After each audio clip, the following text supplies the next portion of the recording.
Siapa Nabi ini? Nabi ini dikenal di dalam Al-Quranul Karim, namanya Ayyub alaihi salatu wassalam. Ma'asyiral muslimin yang dimuliakan Allah Azza wa Jalla, di dalam Al-Quranul Karim Allah subhanahu wa ta'ala berfirman dalam suratul Hajj ayat 11, wa minan nasi man ya'budullaha ala harfin fa in asabahu khairun itma'anna bi wa in asabathu fitnatun inqalaba ala wajhihi khasirat dunya wal akhirah dzalika huwal khusranul mubin. Di antara sebagian manusia ada yang menyembah Allah di tepian. Apabila Allah subhanahu wa ta'ala uji dengan kebaikan, maka dia merasa tenang hatinya. Tetapi kalau Allah subhanahu wa ta'ala uji dengan keburukan, dengan fitnah, maka mulailah berubah wajahnya, sehingga rugi dunianya dan rugi akhiratnya. Dan itulah sebenar-benarnya kerugian. Ma'asyiral muslimin yang dimuliakan Allah subhanahu wa ta'ala, setiap manusia itu ada ujiannya. Tidak ada satupun manusia yang tidak ada ujiannya, hatta para nabi dan rasul. Dan Nabi SAW mengisyaratkan dalam sebuah hadis, inna asyaddal bala indallahil anbiya thummal amsalu fal amsal. Sesungguhnya yang paling berat ujian yang Allah timpakan adalah ujian yang Allah timpakan kepada para nabi, baru kemudian di bawah nabi, baru kemudian di bawah nabi. Dan Allah tidak mungkin menimpakan sebuah ujian kecuali sesuai dengan kadar keimanannya. Dan Allah juga tidak mungkin menimpakan ujian kecuali sesuai dengan kemampuannya. Tidak mungkin Allah memberikan ujian berlebih dari kemampuan hamba menghadapi ujian. Ma'asyiral muslimin yang dimuliakan Allah Azza wa Jalla, salah satu nabi yang diberikan ujian oleh Allah yang sangat dahsyat adalah Nabi Allah Ayyub alaihi salatu wassalam. Siapa Ayyub? Dijelaskan oleh Imam Ibnu Ishaq, kana rajulan minar Rum.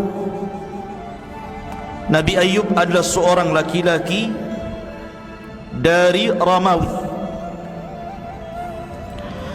Ada yang mengatakan sebagaimana dikisahkan oleh Al-Imam Ibnu Asakir,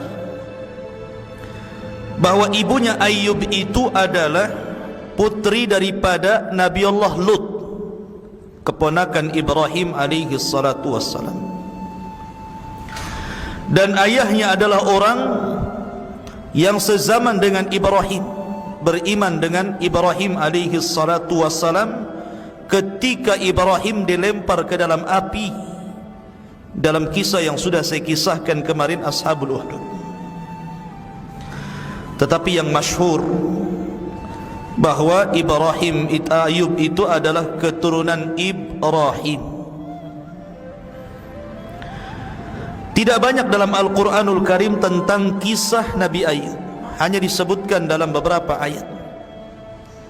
Begitu juga dalam hadis-hadis Rasulullah tidak banyak. Yang sahih itu cuma 2, lebihnya dhaif. Sehingga tidak banyak dikisahkan seperti kisah Nabi Allah Musa, Ibrahim dan yang lainnya. Karena dalam Al-Quran sendiri, dari 25 Nabi dan Rasul itu, yang sangat detail itu cuma sedikit. Seperti kisah Musa, Ibrahim cukup detail. Ada juga kisah itu yang hanya diisyaratkan secara global, Tapi ada yang tidak dikisahkan seperti Yasa', Zulkifli. Nah, Zulkifli ini salah satu anak Nabi Ayub, nanti saya ceritakan di akhir cerita. Ya. Sehingga untuk membentangkan terlampau panjang kisah ini tentu banyak diambil dari Israiliyat. Tapi kita akan cukupkan di dalam Al-Quran, hadis Nabi SAW yang sahih dan keterangan para ulama. Di dalam surah Al-An'am ayat 84, Allah mengatakan, wa min dzurriyyatihi Dawud wa Sulaiman wa Ayyub wa Yusuf wa Musa wa Harun. Dan termasuk anak keturunan Ibrahim adalah Nabi Allah Dawud, kemudian putranya Sulaiman, kemudian Nabi Ayyub, Yusuf, Musa dan Harun. Dalam surah Al-An'am disebutkan bahwa Ayyub keturunan Ibrahim. Kalau pendapat yang pertama, keturunan Lut, ibunya dari putri Lut dan ayahnya orang yang beriman kepada Ibrahim. Tapi pendapat ini dibantah. Jumhur ulama mengatakan bahwa Ayyub keturunan Ibrahim berdasarkan nas Al-Quran. Ma'asyiral muslimin yang dimuliakan Allah Azza wa Jalla, di dalam Al-Quran nama Ayyub itu salah satu nama yang dicantumkan secara nama dari 25 Nabi dan Rasul. Allah subhanahu wa ta'ala berfirman, inna awhayna ilaika kama awhayna ila Nuhin wan nabiyyina min ba'di wa awhayna ila Ibrahim wa Ismail wa Ishaq wa Ya'qub wal asbat wa Isa wa Ayyub. Sesungguhnya kami wahyukan kepada wahai Muhammad sebagaimana kami wahyukan sebelumnya kepada Nuh dan para nabi setelahnya. Kemudian kami wahyukan kepada Ibrahim, kepada Ismail, kepada Ishaq, kepada Ya'qub dan Asbat, dan juga Isa dan Ayyub. Sini Allah subhanahu wa ta'ala menyebut kata Ayyub. Ayyub ini memiliki istri yang subhanallah sangat sabar. Ada yang mengatakan namanya adalah Liyah ibn Ya'qub. Apakah Ya'qub putra Ishaq? Wallahu a'lam. Tapi nama perempuan ini adalah Liyah, wanita percontohan seluruh wanita. Sebagaimana suaminya sabar, dia juga sabar. Lalu apa ujian yang Allah subhanahu wa ta'ala berikan kepada Ayyub alaihi salatu wassalam? Disebutkan di dalam surah As-Sad. Ini ujiannya. Allah mengatakan dalam surah As-Sad ayat 41, wadhkur abdana Ayyuba idh nada rabbahu anni massaniya syaitanu binasbin wa adab. Ceritakan wahai Muhammad hamba kami Ayyub alaihi salatu wassalam ketika dia menyeru Rabbnya dan mengatakan, ya Rabb, sesungguhnya syaitan telah menimpakan kepadaku binasbin wa adab, dengan berbagai macam nasb, ujian, keburukan dan azab siksaan. Ada yang mengatakan bahwa syaitan itu datang kepada Allah subhanahu wa ta'ala setelah dia menggoda Ayyub dan tidak berhasil, dan mengatakan, wajar saja Ayyub tidak bisa digoda wahai Rabb, karena engkau berikan nikmat yang banyak. Karena Ayyub itu pemilik tanah yang luas di zamannya. Di desanya itu dia orang kaya, kebunnya luas, ternaknya banyak, emasnya melimpah, kaya raya, dan memiliki 14 anak, semua laki-laki dan sukses, dan memiliki wanita yang sangat sabar, pembantu-pembantu, pokoknya nikmat yang luar biasa. Sehingga syaitan mengatakan, kalau engkau uji dia, saya yakin Ayub tidak akan tahan dengan ujian itu. Tetapi Allah subhanahu wa ta'ala mensifati Ayub dengan kesabaran. Ayub itu orang sabar. Mulailah Allah subhanahu wa ta'ala menguji Ayub dengan cara pertama, menghilangkan seluruh kekayaan.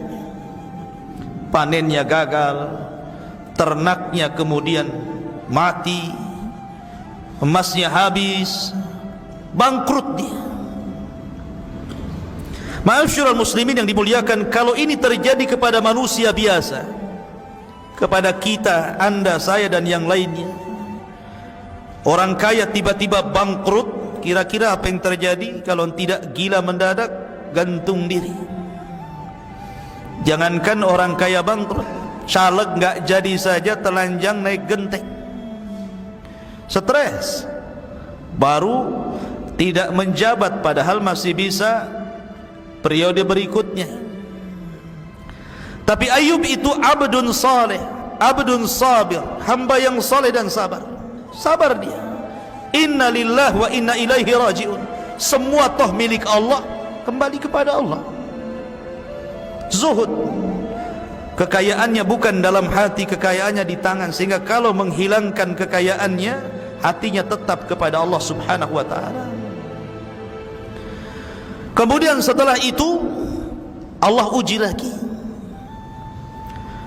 Tiba-tiba kemudian seluruh putra-putranya meninggal dunia. Ada yang mengatakan dalam cerita Israiliyat, wallahu a'lam, bahwa syaitan itu menjelma orang, kemudian pura-pura mengundang putra-putra Ayub untuk makan-makan di rumahnya. Semua diundang. Ketika putra-putra Ayub dalam rumah itu, tiba-tiba syaitan kemudian merobohkan rumah itu dan menimpa putra-putra Ayub, mati semua. Ingat, meninggal seorang anak itu jauh lebih terasa dibandingkan meninggal orang lain. Kalau orang kehilangan orang tua itu musibah, kehilangan istri musibah atau nikmat? Antum? Nikmat Ustaz, bisa ganti yang baru. Musibah. Kemudian hilang suami, musibah. Jangankan lagi wafat, poligami saja dibilang musibah sama istrinya. Ya. Lah, semua ini musibah, apalagi yang meninggal adalah anak. Semua anaknya. Nabi pernah diuji dengan meninggal anaknya loh ya. Semua putra-putranya meninggal dunia. Dan terasa sekali ketika Ibrahim putra beliau meninggal dunia, itu lagi lucu-lucunya tuh. 1 tahun 8 bulan itu masih lucu-lucunya. Sehingga Nabi SAW sedih dan menangis. Ketika ditanya tangisannya, maka Rasul mengatakan, innal aina la tadma wa innal qalba la tahzan wa inna bifiraqika ya Ibrahim la mahzunun. Mata ini bisa berlinang air mata, hati ini bisa sedih, dan kepergian wahai Ibrahim sungguh menyesakkan dadaku. Sedih kematian, apalagi 14 anaknya mati semua. Ujian yang terberat dialami Ayub alaihi salatu wassalam. Tapi Ayub sabar ya. Ujian yang ketiga lebih parah lagi, di mana Ayub alaihi salatu wassalam diberikan penyakit judah, penyakit kulit, yang dijelaskan oleh para ulama bagaimana jenis penyakitnya itu. Jadi Ayub alaihi salatu wassalam ketika ditimpa penyakit kulit itu, sampai dagingnya itu terkelupas dari tulangnya. Jadi sedikit demi sedikit dagingnya itu terkelupas jatuh. Ada yang mengatakan benjolan penuh nanah dan darah, dan itu belum pernah terjadi pada zaman kaumnya. Subhanallah. 3 musibah ikhwatu fiddin. Siapa yang bisa tahan dengan 3 musibah ini? Orang kaya tiba-tiba bangkrut, meninggal seluruh putra-putra yang menjadikan kebanggaannya. Karena Allah yang mengatakan bahwa al-malu wal banun zinatul hayati dunya. Harta dan kekayaan, al-malu wal banun, harta dan anak-anak itu zinatul hayati dunya, perhiasan kehidupan dunia. Ini dua-duanya lenyap. Belum lagi diberikan ujian penyakit, bukan sehari dua hari, setahun dua tahun. Kata Ibnu Katsir, 18 sanah, 18 tahun lamanya diuji seperti itu. Belum dari 3 ujian ini, beruntun ujian-ujian yang lainnya. Sebab kalau orang kaya, manusia mendekat. Kalau orang miskin, manusia menjauh. Ya kan? Walaupun kalau kaya, orang kaya pun menjauh dari orang miskin, takut pinjam uangnya. Kalau kaya, banyak kawannya. Kalau sudah miskin, dijauhi. Kemudian diuji dengan putra-putranya yang meninggal dunia. Bisa putus asa karena merasa bahwa tidak ada lagi keturunan yang akan meneruskan kehidupannya. Betapa banyak orang yang tidak punya anak, berobat ke sana kemari, jual sawah, habiskan ATM dan begitu seterusnya, hanya ingin punya anak. Tapi ketika Allah uji anak itu, Allah wafatkan, gimana tidak sedih? Belum lagi penyakit. Sehingga satu demi satu kemudian mereka pun meninggalkan Ayub, mulai dari teman-teman akrabnya, kawan-kawan baiknya, sampai kepada keluarganya. Sehingga tidak ada yang tersisa kecuali hanya 3 orang yang setia untuk menemani Ayub. 1 istrinya dan 2 kawannya yang kadang datang berziarah, nengok kawannya Ayub. Yang lainnya hilang semuanya. Lihat ujian Allah subhanahu wa ta'ala. Yang 2 orang kawannya pun tiba-tiba ada syak dalam dadanya dan mengatakan, jangan-jangan Ayub saudara kita itu ditimpakan penyakit karena sebuah kutukan. Kawannya mengatakan, bagaimana kau bisa mengatakan seperti itu? Ya, kalau memang bukan kutukan, apa namanya? Ayub itu sudah sakit 18 tahun lamanya. 1 penyakit pun tidak ada tanda-tanda yang diangkat, makin memarah. Kalau bukan kutukan, apa namanya? Jangan-jangan Ayub itu melakukan dosa sehingga Allah subhanahu wa ta'ala adab dia seperti itu. Sampai akhirnya suudzon kepada Ayub. Ini 2 kawan yang baik itu, kalau yang lain sudah habislah. Sehingga kemudian istrinya pernah tidak tahan. Ayub alaihi salatu wassalam itu tidak pernah mengeluh. Dia hanya berzikir kepada Allah, setiap hari berzikir, memuja, memuji, terus mengingat Allah azza wa jalla. Dia tidak pernah berdoa, ya Allah kembalikan kesehatanku, ya Allah kembalikan putra-putraku, ya Allah kembalikan kekayaanmu. Tidak, Ayub tidak pernah mengatakan sedikit pun seolah-olah dia yataladzat, merasa menikmati ujian yang Allah subhanahu wa ta'ala timpakan kepada dia. Ada manusia seperti ini yang enggak ada tasakhud dia, yang ada tasakhud atau tasakhud itu yang ada murang-muring saja hatinya. Ya, memang begitu. Dulu pejabat, kemudian pensiun, sudah tua, masih merasa pejabat saja, bawaannya marah terus.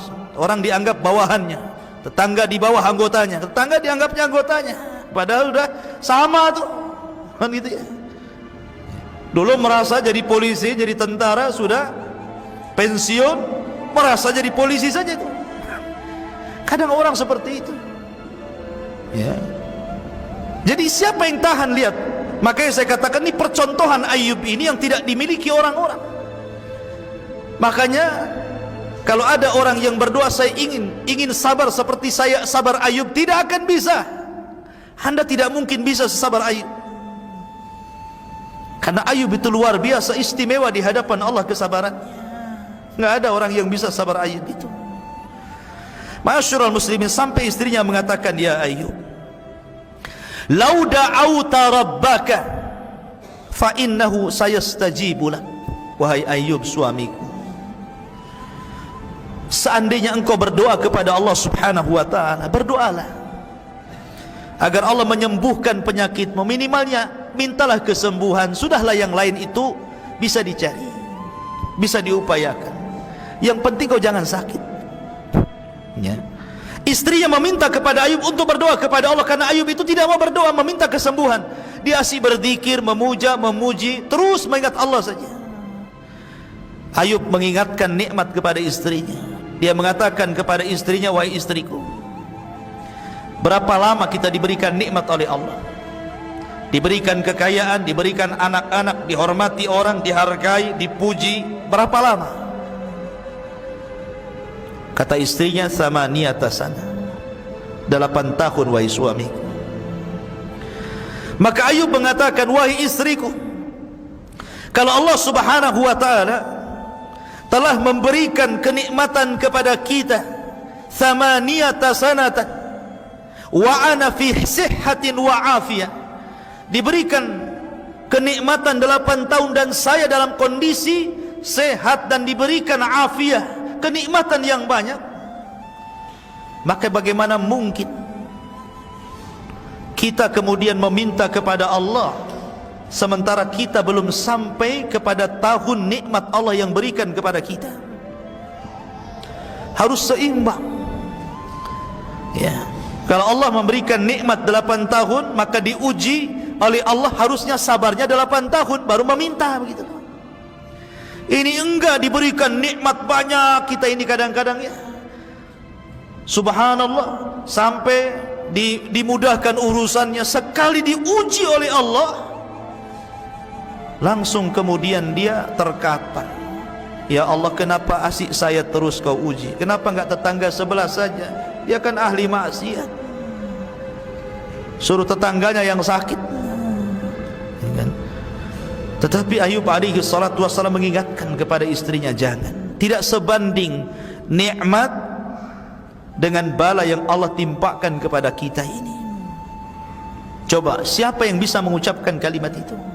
Tidak bisa.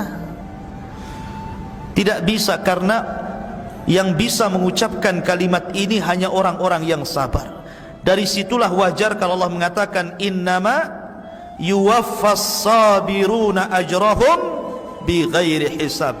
Allah akan berikan pahala bagi orang-orang yang sabar itu tanpa batas.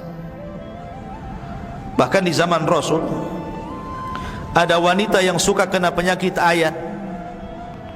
Kalau datang penyakitnya, dia suka buka-buka baju dan nampak auratnya. Datanglah dia kepada Rasulullah, "Ya Rasulullah, saya ini terkena penyakit, dan kalau datang penyakit itu terbuka auratku. Fad'ullaha li, berdoalah kepada Allah untukku supaya Allah sembuhkan." Rasul kata Nabi SAW, "Kalau kau mau, aku akan berdoa, nanti Allah sembuhkan. Wa in sabarti falahul jannah, wa in sabarti falakil jannah." Kalau engkau sabar, Allah akan janjikan kau surga. Milih sembuh atau milih surga? Akhirnya dia mengatakan, "Aku milih surga. Tapi berdoalah kepada Allah, ya Rasulullah, kalau memang penyakitku kambuh, janganlah sampai aku buka-buka auratku." Lihat kesabaran wanita ini ya. Jadi sabar itu memang ujian. Di zaman Rasul ada wanita meninggal anaknya, kemudian dia nangis di kuburan, meraung-raung di kuburan. Rasul lewat di situ, kemudian dia mengatakan, "Ittaqillah, bertakwalah kau kepada Allah," kata Rasulullah. Wanita ini menyaut, "Ya, kau bisa mengatakan seperti itu karena ujian tidak menimpamu, ujian itu menimpaku." Kemudian orang ini pergi, dia tidak tahu ini Rasulullah. Kemudian ditanya, "Ya fulana, Rasulullah lah yang tadi nasihati kamu." Akhirnya dia kaget. Dikejarnya Rasul sampai ke rumahnya, rupanya tidak ada bawabah. Rumahnya Rasul itu tidak ada security, apalagi gerbang, apalagi dikasih anjing galak, tidak. Rasulullah itu rumahnya blong, semua orang bisa masuk, padahal orang nomor 1 tuh. Ya. Sekarang baru sekelas RT saja ada satpamnya ya. Nabi SAW terbuka rumahnya, datang wanita itu minta maaf. Maka Rasul menasihati, inna sabra fi sadmatil ula, kata Rasulullah. Sabar itu dianggap sabar itu pada pukulan pertama. Ketika hari ini kena musibah, hari ini kita sabar, itu namanya sabar. Kalau sudah 1 bulan bukan sabar, kadong namanya. Ya, sabar itu ketika kena musibah, di awal kali acap musibah itu datang, itulah sabar. Ma'asyiral muslimin yang dimuliakan Allah Azza wa Jalla, ketika Ibrahim alaihi salatu wassalam, Ayub alaihi salatu wassalam semakin memarah sakitnya, yang mencari nafkah siapa? Istrinya. Istrinya yang mencari nafkah ke sana kemari. Subhanallah. Kalau seandainya wanita sekarang memposisikan menjadi istrinya Ayub, pasti langsung datang ke pengadilan agama. Minta apa? Khulu, kan gitu ya.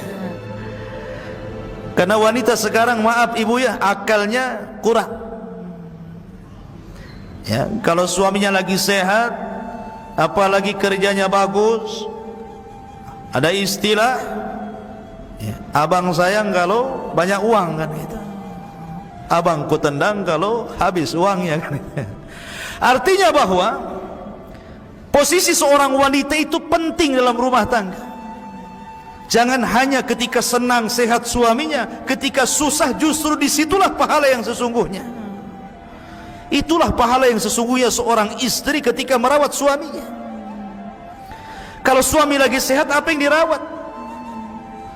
Tapi ketika suami sakit, itulah pintu sorga selebar-lebarnya di situ. Itulah baiti jannati, sorgaku adalah rumahku itu. Ini istrinya Ayub dipercontohan. Dia yang cari nafkah karena memang Ayub terbaring tidak bisa apa-apa. Apalagi orang-orang menjauh melihat Ayub saja, orang menjauh takut. Bagaimana mau cari kerjaan? Kalaupun dia bisa, kemudian jalan gitu ya. Akhirnya istrinya pun menyembunyikan diri kalau dia istrinya Ayub, supaya orang tidak tahu. Kalau tahu, orang pun tidak mau menerima dia sebagai pekerja, takut tertular penyakitnya. Sampai seperti itu musibahnya ya. Dan para ulama mengatakan kalau istri yang seperti ini dia dapat 2 pahala. Pertama, pahala bersedekah kepada suaminya. Yang kedua, pahala berbakti kepada suaminya. Tapi di zaman sekarang tidak, suaminya sehat, istrinya tetap kerja. Betul kan? Istrinya kerja, suaminya sehat, padahal dibalik kata suaminya, kola yang kerja, biar aku yang masak, yang urus anak, yang ngepel, yang ini. Dunia terbalik. Ma'asyiral muslimin yang dimuliakan Allah Azza wa Jalla, suatu ketika sudah ketahuan bahwa dia istrinya Ayub, satu persatu orang itu tidak mau memakai dia sebagai pekerjanya. Sampai akhirnya apa yang harus dilakukan? Terpaksalah dia menjual rambutnya. Istrinya Ayub itu rambutnya panjang. Ayub itu kalau bangkit dari tidurnya terkadang memegang rambutnya supaya bisa bangkit. Tiba-tiba dijual, dan di zaman itu rambut itu sangat berharga. Di zaman itu, di zaman kita kecil-kecil saja kan begitu, rambut itu dijual kan, dijadikan gelung untuk pengantin, dirias gitu ya. Karena ada tuh orang-orang yang jual rambut itu. Nah di zaman itu rambut masih berharga untuk kecantikan wanita, walaupun dalam Islam dilarang. La'anallahu, Allah melaknat mutawassilah, orang-orang yang suka menyambung rambut, wanita-wanita yang suka menggelung, menyambung rambut asli dengan palsunya. Dilaknat wanita seperti itu. Itu di masa Rasulullah, ajaran Islam dilaknat, tidak boleh. Tapi tentu di zaman dulu kan banyak syariat yang berbeda dengan kita, maka dijual tuh rambutnya. Kemudian karena punya uang agak banyak, ini istri ini ingin membahagiakan hati Ayub. dicarikan makanan kesukaan Ayub yang paling lezat. Subhanallah, berbaktinya sama suami itu. Kemudian datanglah dengan makanan yang enak. Ayub kaget dan curiga, dari mana dapat makanan itu? Dan Ayub tidak mau menyentuh makanan itu. Min aina hadha at-ta'am, dari mana makanan ini? Saya tidak akan menyentuh makanan ini sampai kau betul-betul terus terang dan jujur, dari mana kau dapat makanan ini. Kalau kau tidak jujur, di sini Ayub bersumpah, saya akan mencambuk kamu 100 kali kalau Allah takdirkan aku sembuh, katanya. Dia bernadar kepada Allah Azza wa Jalla mau menyambuk istrinya 100 kali. Akhirnya kemudian istrinya ngaku, dia buka jilbabnya sambil menangis, kemudian diperlihatkan rambutnya yang dipotong dan dijual. Maka Ayub pun kemudian semakin sedih. Sedemikian besarnya pengorbanan istrinya hanya untuk menemani suami tercintanya Ayub alaihi salatu wassalam. Mudah-mudahan istri antum seperti ini ya. Jangan baru sakit sehari dah minta cerai ya. Ma'asyiral muslimin yang dimuliakan Allah Azza wa Jalla. Akhirnya kemudian Ayub alaihi salatu wassalam mendengar perbincangan dua kawannya yang seolah-olah ada keraguan-raguan, jangan-jangan dia melakukan sebuah perbuatan yang dilarang oleh Allah Subhanahu wa taala, kemudian mendapatkan kutukan yang tidak diberikan kepada umat di zamannya. Dari sinilah Allah Subhanahu wa taala berfirman. Allah Subhanahu wa taala berfirman, wa ayyuba idh nada rabbahu anni massaniya dhurr wa anta arhamur rahimin. Dan ingatlah ketika Ayub berdoa kepada Allah, kemudian mengatakan anni massaniya dhurr wa anta arhamur rahimin, sesungguhnya aku telah ditimpakan penyakit, ya Rabb hilangkanlah penyakitku, karena engkau zat yang maha penyayang dari seluruh makhluk-makhluk yang penyayang. Ayub hanya minta satu, disembuhkan penyakitnya.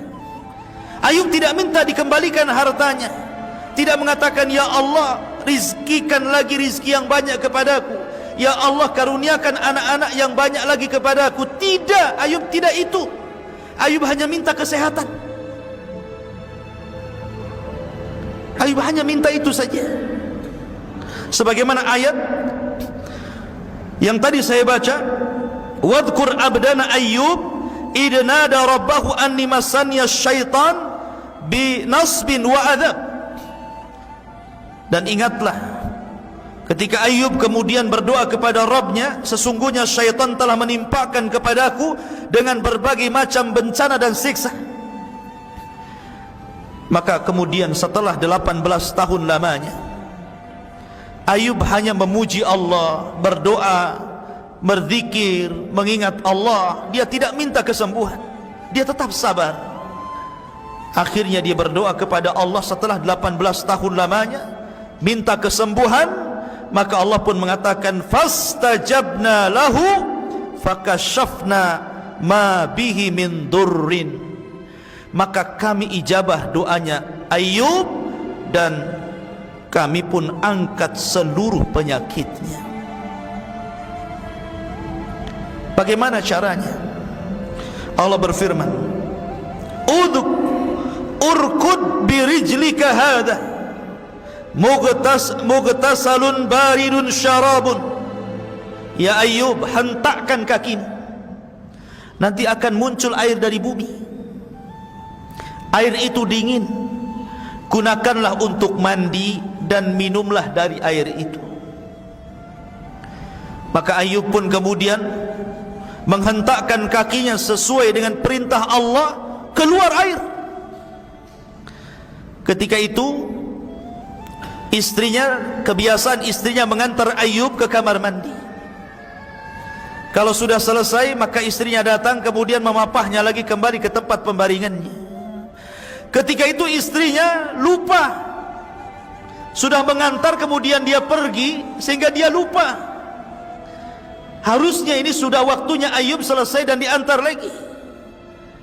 Rupanya Ayub diperintahkan Allah untuk menghentakkan kakinya keluar air dari tanah. Kemudian Ayub pun mandi dari situ. Ketika dia mandi, seluruh penyakitnya hilang. Subhanallah, biiznillah, dengan izin Allah subhanahu wa ta'ala, penyakitnya hilang. Itu penyakit badan itu. Kemudian dia meminum air itu, maka seluruh penyakit dalamnya juga hilang. Penyakit dohirnya hilang, penyakit batinnya juga hilang. Subhanallah, kuasa Allah subhanahu wa ta'ala. Dan Allah subhanahu wa ta'ala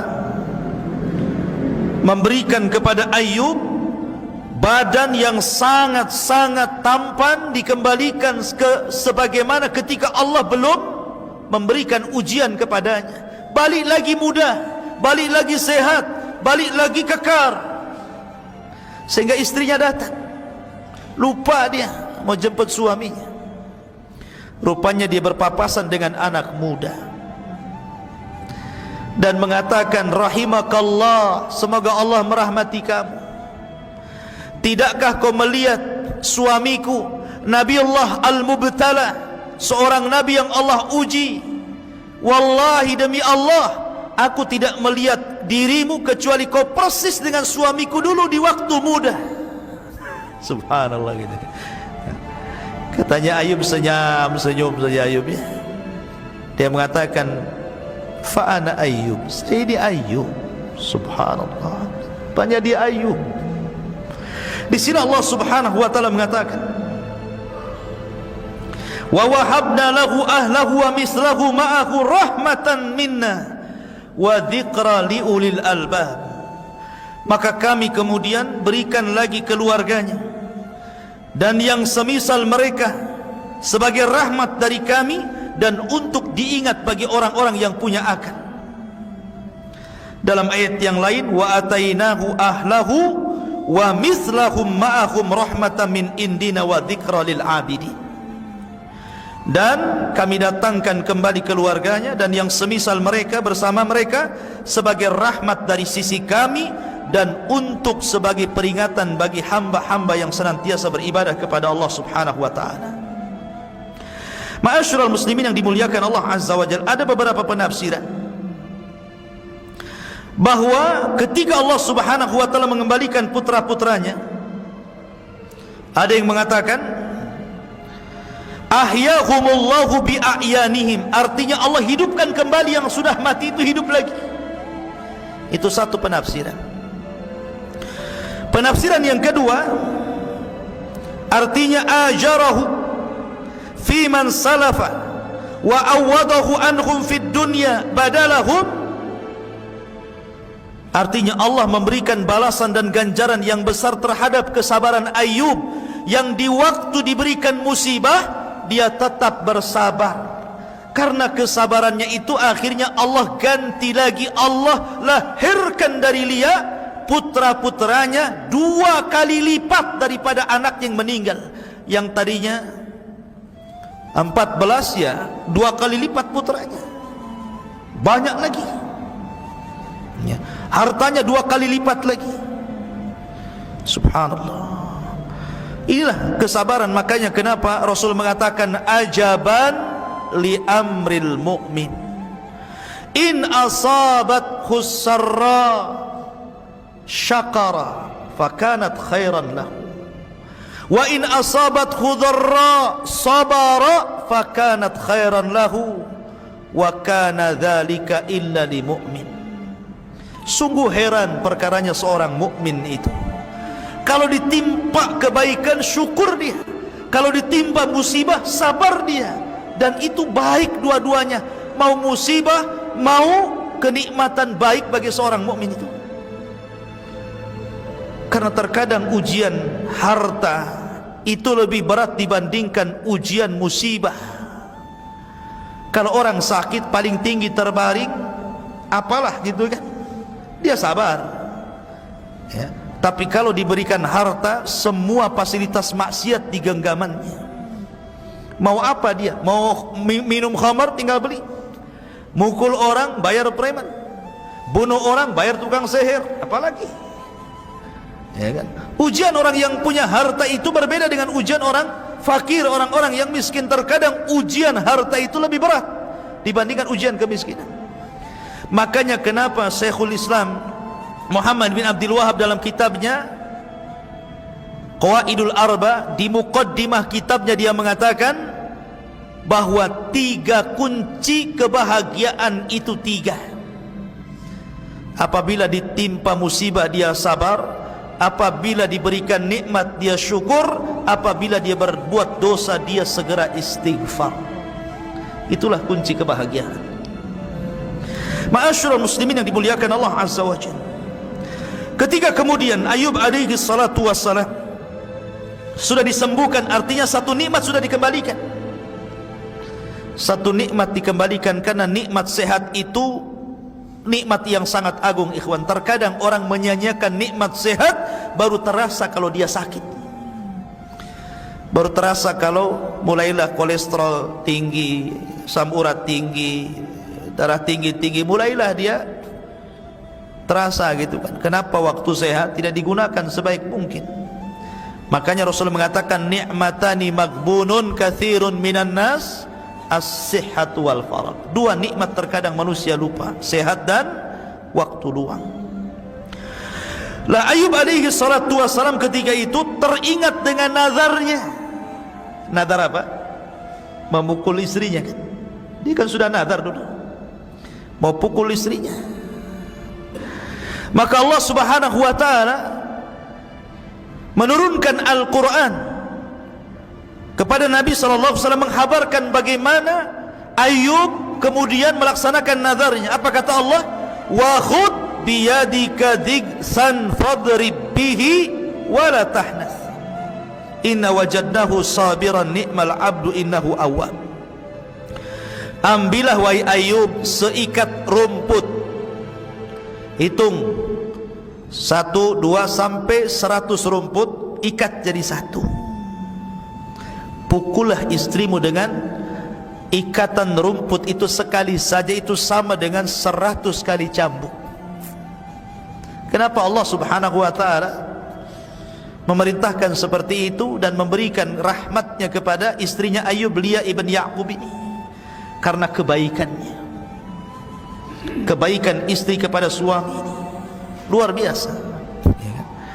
Makanya kemudian Allah mengatakan, sudah, wala tahnas, kamu tidak boleh mengingkari nazarmu, sumpahmu harus tetap dilaksanakan. Lalu bagaimana caranya? Ambil 1 ikat rumput, hitung sampai 100, pukulkan 1 kali, itu sudah cukup. Kemudian setelah itu dijelaskan bagaimana Allah Subhanahu wa taala mengembalikan kekayaan Ayub alaihi salatu wassalam. Dijelaskan dalam sebuah riwayat. Jadi ketika Ayub alaihi salatu wassalam sedang mandi dia, tiba-tiba ada hujan, tapi bukan air.